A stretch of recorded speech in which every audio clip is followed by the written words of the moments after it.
I can't stand quitters. So if you're the kind of person who's going to quit because it's hard, I don't even want your energy around me, because quitters are the worst people on the planet. You can give a quitter absolutely everything and they will still fail. Quitters can have every single advantage. Quitters can have all the information. Quitters can have all the tutelage. Quitters can have a mentorship. Quitters can have someone who messages them every morning, hey bro, let's get it. And guess what they're going to do at the end? Quit. They ain't never going to have shit, right? You need the people who don't quit. I don't quit. Every single facet of my life is testament to the fact that I don't quit. When people see my plane in the sky, you can say whatever you want about me. You can call me arrogant. You can call me anything you want, but you cannot call me a quitter. I didn't quit. So that's the difference. When it was hard, I did it anyway. That's who I've always been. And if you don't have that kind of tenacity, you're never going to be anything. So the people who come along and talk about passive income, they sound like quitters to me. They sound like people who don't want to work. You have to just work. At some point, you have to bite the bullet and just work.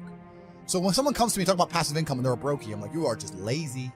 You are lazy. You'll never get anywhere. Lazy people never get anywhere in life. Doesn't matter what it is. Doesn't matter if it's tennis or money. If you're lazy, you're never going to get it. I love work. I'm ready to work. I'll dig a hole. If you start with a good team, you're going to make it. That's really true. Brotherhood in and of itself is so valuable. If you sit around with 20 people and none of them are lazy and none of them are snakes, you're going to be fine. I think follow your passion is also a terrible piece of advice. People say, hey man, you need to find what you're passionate about and do that. And what they're trying to say is only do what you like, because you have no motivation to do anything else. And motivation in and of itself is a scam. I don't believe in motivation. I believe in discipline. I am not motivated to do the things I'm supposed to do every day. I don't wake up full of like joy. I have to go to the gym, or that I have to work, or that I do crap. I don't feel motivated to do them. I'm disciplined. I do them regardless of how I feel. Whether I'm in the mood to do it or I'm not in the mood to do it, it gets done. That's discipline. Discipline's a real thing. Motivation is fleeting. You're never going to be permanently motivated. So when someone comes along and says, oh, do what you're passionate about, what they're saying is you'll have endless motivation, and then you'll be able to try hard. If you're the kind of person who can only try hard at something he enjoys, then you're going to fail. Because most things you enjoy don't pay any money. If they paid money, you wouldn't enjoy them. It's called a job, right? Nobody likes their job. You like your hobby. I'm sure you like playing video games. Maybe 1%, 0.1% can make money from video games, right? Most people, you ain't ever going to make it. Do you think the guy in China who owns a concrete plant is passionate about concrete? It's money. Be passionate about success. If you're passionate about money, then you can be passionate about anything. I'll be passionate about any business on earth that pays me. If you pay me $1 billion to dig that hole, I'll be very passionate about that hole. I will dig that hole with passion. I think the world is a violent place. I think there's violence all around us. I think that I view the world in a violent way. And I don't mean that in a negative context. I say a lot of things and people take them as negative, but I see them as positive. Like I say I'm an angry person and people imagine me to be unhappy. I'm super happy, but I'm angry. Angry is motivating. You can't sleep if you're angry, so you better work, right? So I'm an angry guy, but I'm a happy guy. If I sit in a coffee shop, right? If I sit in Starbucks, the whole time I'm in there, not only am I thinking about how they got the money from me and how much I spend, I'm thinking about how I could outcompete them. I'd sit there and go, okay, cool. I'm in Starbucks and spent £5.68. I got a latte and I got a donut, and I'm sitting here. And that business place, that commercial property right across the street is available for lease. How could I outcompete this coffee shop which just took my money? What's the profit margin on this £5.68? How much did this cost them? The coffee, pennies. Donut, 30p maybe. How much is the rent? How much is the business rates? If I had to open up there, how would I attract people to come into my shop as opposed to their shop? They got a big brand name. I'm brand new. Next thing, do they have any signage outside? No. I'm going to try and put some signage outside. Do they have parking? No. I need parking. But you need to start thinking about how you can convince people to give you their money as opposed to giving it to the places they already give it. People say, I can't think of how to make money. If you start doing that for a year and just keep a notepad, you'll have 100 ideas of how to make money. You'll sit there and go, there's a place here that's doing this, and we could do it better this way. This place online is doing this, we can do it better this way. And then to get them all done, what do you need? Network. You need people. It's all about people. Okay, we can make money with this. Who's going to do it? Who's not lazy? Who's getting up at 4 a.m. tomorrow? Boom, let's get it done. So there's unlimited ways to make money, but most people go through life and their money is taken from them. They don't even identify how they got tricked out of it. The business is just other people's money. That's all business is. I want to start a business, so you want other people's money. You have to think about it. Nobody thinks about it. And the easiest way to think about it is to think how you're giving yours away. That's a mental model you should adopt. And you'll end up with loads of business ideas. Business ideas are everywhere. It's just execution, which is different. At the end of the day, even if you're struggling, it's you that's going to have to get up and get the work done and change your life. So when they go on the TV and say, you're depressed, it's a disease, you can't fix it, there's nothing you can do about it, it's not your fault, I think they're just trying to reinforce in your mind that you're never going to get better. I think if they really cared, they'd say, like Tyson Fury says, you're depressed, but you can beat this, you can do this. I don't hear them saying that very often. They just sit there and say, everyone's depressed and it's normal, accept it. And I don't accept that. I don't accept that. I don't think people should sit there and accept that they're sad. Change it. I think only you can change it. That's what I believe. But I actually think the world is quite a bleak place for men nowadays. I think that the societal path they've laid out for most men is a sad one. I think that all men like the idea of conquest and like the idea of being high status and being rich, and they're telling you that you shouldn't be those things and you shouldn't do those things. You should just go to school, get a wife, sit at home, happy wife, happy life, and it's depressing and it's unhappy. And I promise everyone that there is a degree of happiness, but as a man, that happiness comes from freedom. And freedom does require money at some level. And you're gonna have to get out there and get paid if you wanna be free as an individual. And once you're free, you're gonna be happy. When I talk about the Matrix, I'm talking about the systems which have been created by society, which are deliberately designed to enslave. In the movie, the Matrix were used for our body heat, but here in this Matrix, we're used for our efforts and our energies.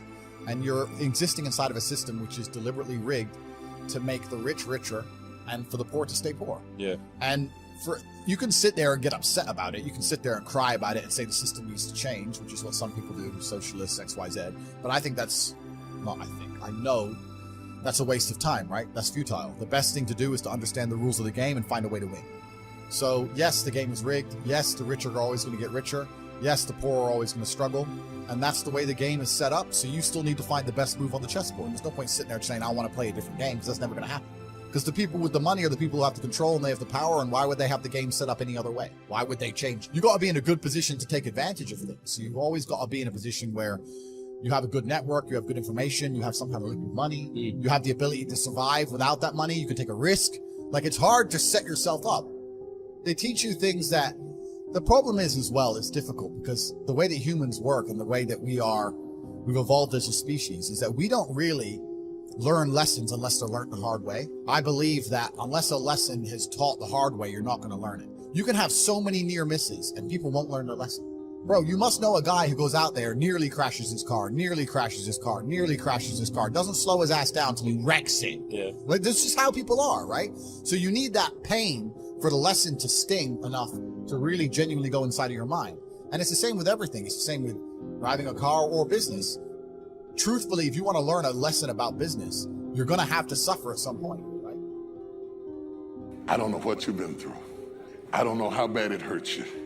Maybe you've been through something you don't understand. Life hasn't turned out the way you'd hoped. It's painful. But I came to tell you what you are going through right now is not how your story is supposed to end. This ain't your life right here. This life you got right now, this ain't just it. You think this it? God ain't through with you. Pain is a part of life. We've all been through things that are uncomfortable. We didn't like it, but God made a way when we didn't see a way. Even though it's painful now, if you'll stay in faith, that will lead you towards your destiny. For those of you that have experienced some hardships, don't give up on your dream. Anybody can give up, but you know what that's doing? Wasting your pain. It's very easy to find a reason to quit. Quitting is a very simple habit. You do it once, you'll do it again. By the way, fighting through and winning is also a habit. Anything worthwhile takes sacrifice and time. We've all heard the saying, no pain, no gain. Every struggle is making you stronger. Every painful time, it's developing something in you that can only be developed in the tough times. That opposition, those obstacles, that's how you become stronger. We were not created to float through life on flowery beds of ease. Now quit telling yourself you can't take it. You're not weak, you are well able. I'm gonna keep a good attitude, knowing that this pain is leading to my gain. The scripture says, rain falls on the just and the unjust. The key is what we do in our times of pain. You can come out bitter or you can come out better. My challenge, don't just go through it, grow through it. We let the conditions around us convince us that we can't reach what we're trying to reach because of circumstances beyond our control. You got to show up for your life regardless of the circumstances.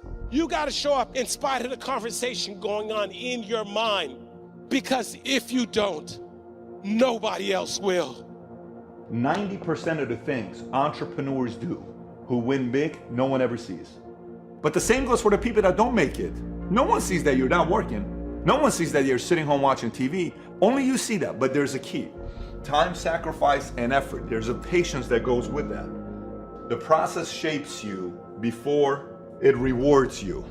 So who you become in the process is by far more valuable than all the valuables you'll ever make.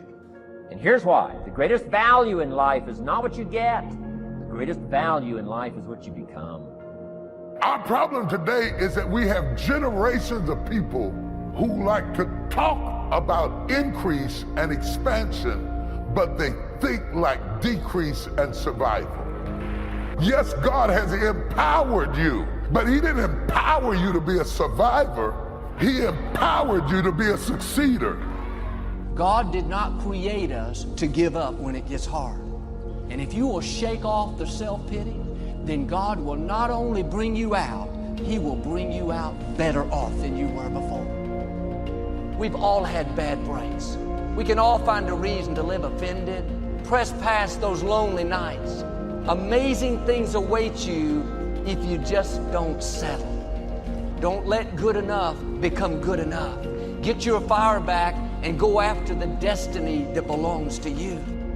If you're going to fulfill your destiny, you have to have a made-up mind that no matter what comes against you, you're going to keep pressing forward, looking for your next victory. Don't judge where your situation is right now. You got to create an environment for you to win. 8 out of 10 millionaires have been financially bankrupt. You know why? They defied the odds. When one door closes, another door opens. When something happens to you and interrupt what you are now doing, you can make a decision. You know what? I'm going to still find a way to win.